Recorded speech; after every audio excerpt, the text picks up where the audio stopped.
Welcome to Sprinkle with Hope podcast and your host, Shane. I am truly inspired by our guest today. Sarah Frei is joining us.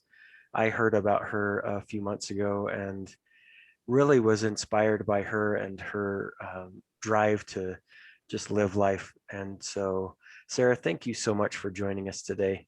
Yeah, thank you for having me. So, just a little bit of background about Sarah. She is going to be graduating in just a few days here from high school.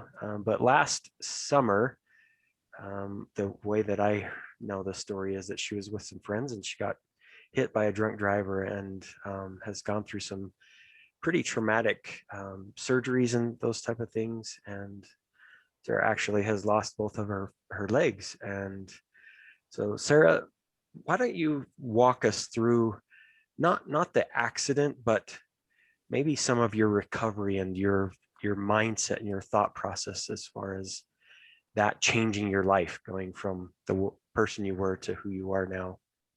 Okay, so I was life flighted to the hospital after the accident, and um, they realized kind of how bad my injuries were and that I wasn't getting any blood flow to either of my legs, and they would both need to be amputated.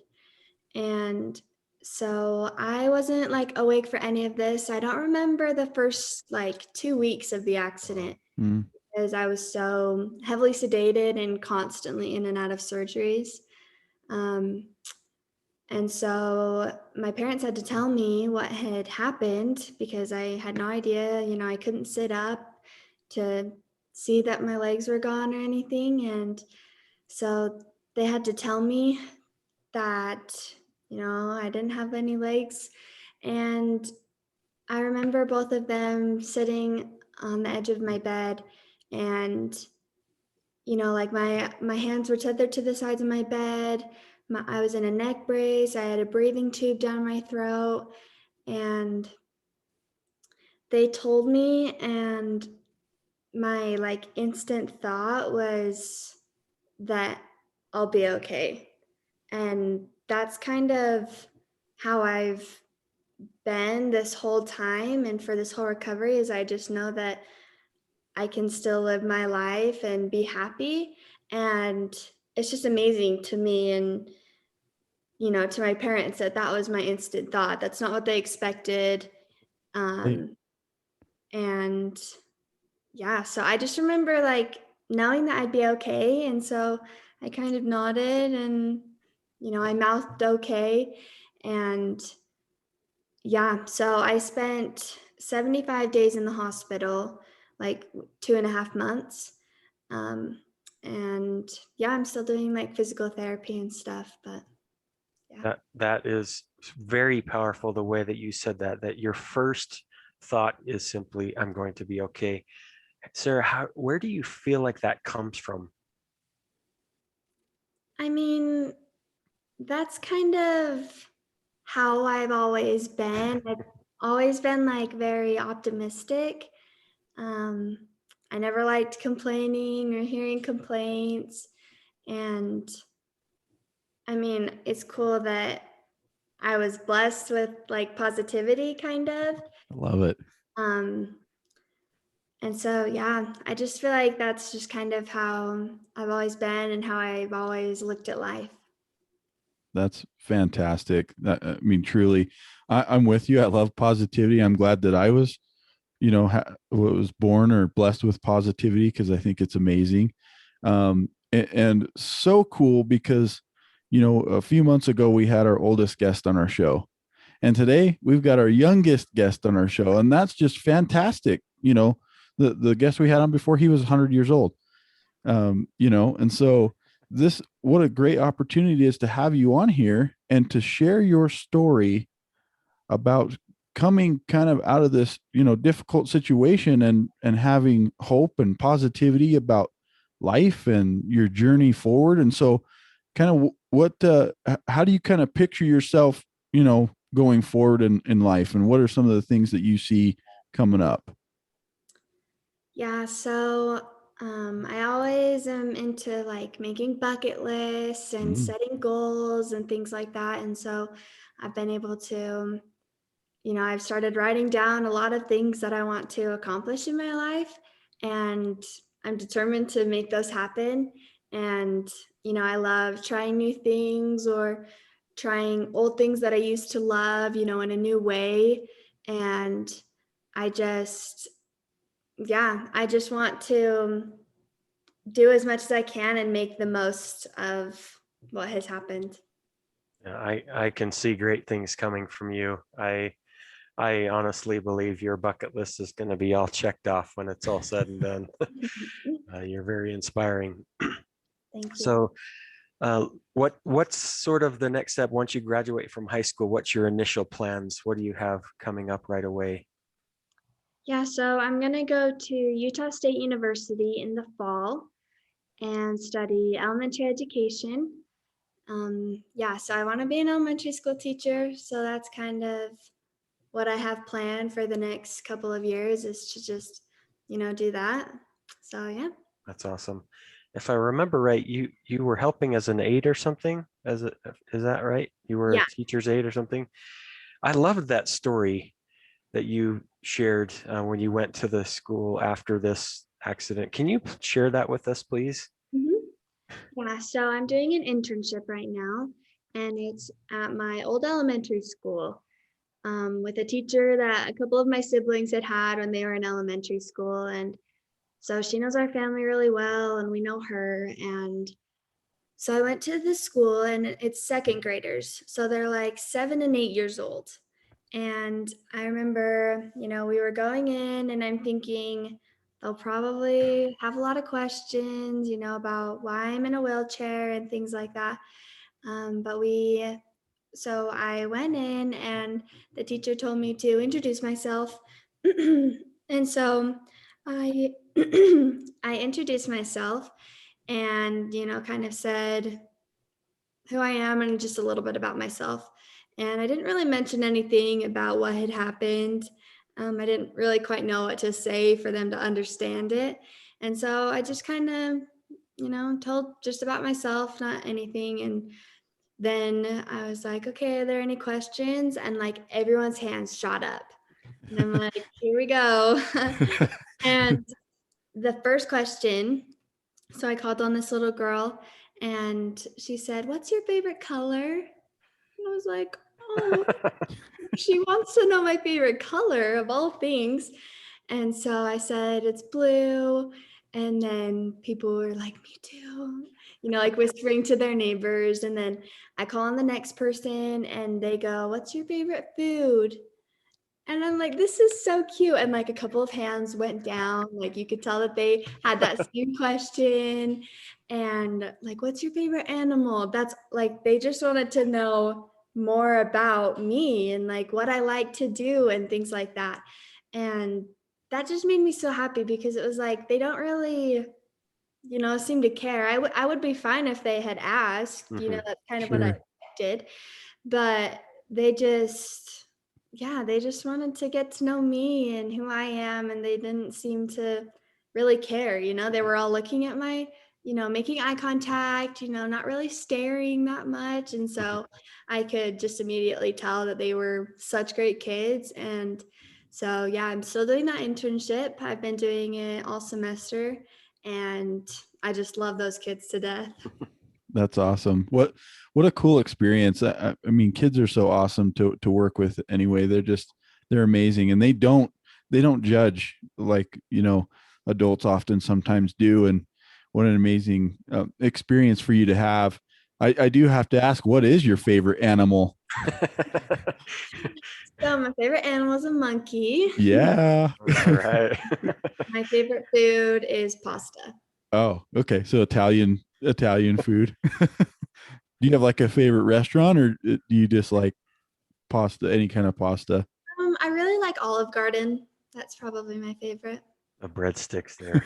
Oh, I love the breadsticks and the salad. Oh yeah. I know. Keep the salad and breadsticks coming. Mhm.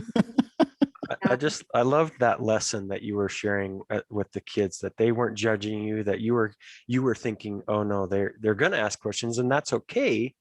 But they didn't ask those questions. They were like, hey, we want to get to know Sarah on that personal level. I think that's a great lesson that we can all learn from. So I again look forward to you being a teacher and teaching those kids, whatever grade you teach, that some of the life lessons that you're learning. So Yeah. what do you find any big struggle that you have to overcome now with with what you're dealing with, or are you just head down and straight through every trial? I mean, there's definitely struggles here and there. I mean, just being in a wheelchair itself can be challenging. I have to get lifted into my friends' houses. So I always need to make sure beforehand that there's two people there already. And so those things can be kind of challenging, and just working on, getting stronger so that I can, just get up, get in my chair, get in my car, super fast. And so those are things that I am constantly working on, which can be kind of challenging. But we actually, like, my parents and we kind of try and make those challenges fun. Like, I say, okay, time me this time, see how fast I Yeah. can do it, and things like that. And so we kind of try and make those challenging things a little bit more fun. But yeah. I love that. Again, That's it's a so cool. mindset thing, right? Yeah, It's all your mind. totally. That is really cool. I do agree. I think it is in your mind, and making it fun. Shane and I love making things fun and entertaining and laughing even at ourselves, right? Like we enjoy those kinds of things. And so is there what's like a really funny thing that's happened in your life that every time you think about it in your past, you're like, oh my gosh, I can't believe that was so funny or silly or so what's something like that that's happened in your life? Um, I'm trying Or to maybe even embarrassing. Uh-oh. Oh no. think. I need to think. Funny. Probably, it was after the accident, and after I was home from the hospital, and my mom and I went to go get like a facial done. And so we went into the room, and the little table that you lay on was like so high. It was like, I don't know, maybe like 3.5 feet tall. And so, I couldn't do it by myself. So my mom had to kind of lift me in. And so we just did what we normally do, but she was never used to having it be that high. Oh. So, she grabbed me like we normally do, and then we usually rock like 1, 2, 3, and then we go. And so we go 1, 2, 3, and she like tips backwards, and so then we were both like, I was just like on top of her, and she was on the ground, and I mean, it was so funny, and we could not stop laughing.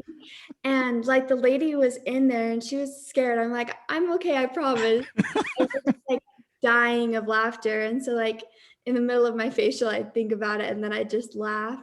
And then like on the way home, we were just cracking up. It was so funny to us. That really is I can see that visual. Yeah. That's hilarious. I'm glad you can laugh about those type of things, because sometimes we take life a little too serious, and so keep laughing even through your trials and struggles, which we all will have. Yeah. Yours might be a little bit different than mine, and that's okay. But we all have to learn to just push through those and laugh a lot more. Yeah. Yeah, Sarah, really, truly, you are inspiring. I really appreciate the fact that you're willing to open your life and your mouth and just share your message with people, and you're not afraid to do that. I'm inspired by you, truly. Thank you. I hope someday we can meet. Yeah. Yeah, seriously. So with you being working with these kids and whatnot, do you have do you read books to them, or do you have a favorite book that you like to read personally, or yeah, what kind of books do you read, and how's that going for you? Yeah. So when I get there every time, so I go twice a week. And when I go, I read their story. Right now they're reading The Boxcar Children. Have you Oh, ever read? cool. Yeah. Yep. So they love when I read to them. You know, the teacher will be like, okay, now guess what time it is? And they go, like, you know, for me to go read to them. And so I just go up to the front and yeah, so we're reading that one right now. I'm not a huge reader. I'll read, you know, some things here and there. My dad loves to show me new books. Um, Kind of about, he likes reading stuff about, yeah, like growth mindset and Mm. grit and things like that. So, those kinds of books he shows to me, and I, you know, read some from there. But yeah. Yeah. I also say I'm not much of a reader. I read picture books. That's about the extent of my reading. I read a picture book to a child any day. I do like books. I just have to really be into that message. So Sarah, Jason and I have come up with what we call the double down dose. Are you ready for this? So I have a question for you, and then Jason has a question. We really focus on hope, and that's a very important thing to us.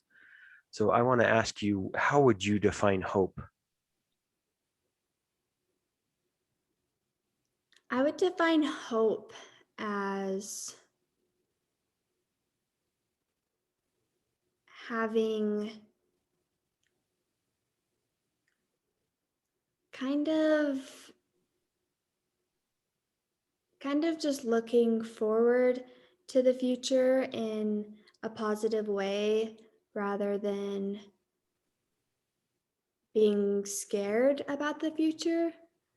I feel like everyone should have a little bit of hope about certain things that, you know, are going to happen, like hope to get married someday or hope to do well in college and things like that.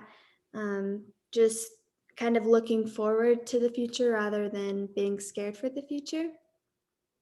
I love that. I think that is seriously spot on. And it kind of, before I asked my question, it kind of reminded me of this thing that I heard the other day where it said, your fears pretend to keep you safe. And that's kind of what it was reminding me of is that, you know, being scared or nervous about the future or whatever, and our fears or being afraid of the future is that same way. They pretend to keep us safe. So that was awesome. Spot on. So the second part of it, of the double down dose, is going to be just a little bit tougher. So going back to hope, we created this acronym out from hope, HOPE, heart, overcome, passion, and enough. And so my question to you is, what do you think when I say worth or self-worth or being enough, what does that mean to you? I feel like we should all have a little bit of confidence within us and, yeah, just know that you are enough no matter what you look like or no matter who you are. Having that having that knowledge of being, just having that worth within you and that self-worth. I would always have like little I am statements hung up on my mirror. So like, I am beautiful, I am brave, things like that. And I feel like that really helped me, just seeing those things every single day. Helped me feel a little bit more confident and, you know, get ready for my day and have self-worth kind of. And yeah, I feel like everyone should have that within them. Love it. You are those things. So spot on.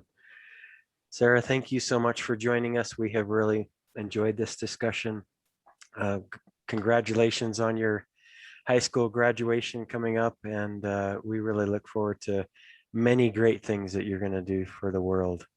Yeah, thank you. I appreciate you guys having me on this. Yeah, of course. And you know, before we close out, is there do you have Instagram, or how can people follow you or get in touch with you, or anything like that, to reach out to you if they want to talk to you or have questions or whatever? Yeah, so on Instagram and Facebook, you can look up strong.like.sarah. It's a little Instagram account that they made when I was in the hospital just to kind of give everyone updates all at the same time. But it's kind of just grown from there. And so, yeah, I'll just post updates about what I'm doing here and there. So that's what you can check out. Awesome. Awesome. Thank you so much. Seriously, Sarah, you are an inspiration. And I think that going through those difficult things, I mean, we all face, you know, uh, situations in our life, whether they're, external like that, like the one that you had, or internal, right? People having depression and anxiety and things like that. And so you can be a light in the world and keep shining that light. I can see it beaming and radiating from you. And I'm so grateful for this opportunity to talk to you, and congratulations, and hope the best for your future. And being a teacher, that's awesome. I mean, Shane's wife's a teacher, so I know he can help with that, or Yep. Cool. so thanks again, Sarah. Yeah, thank you.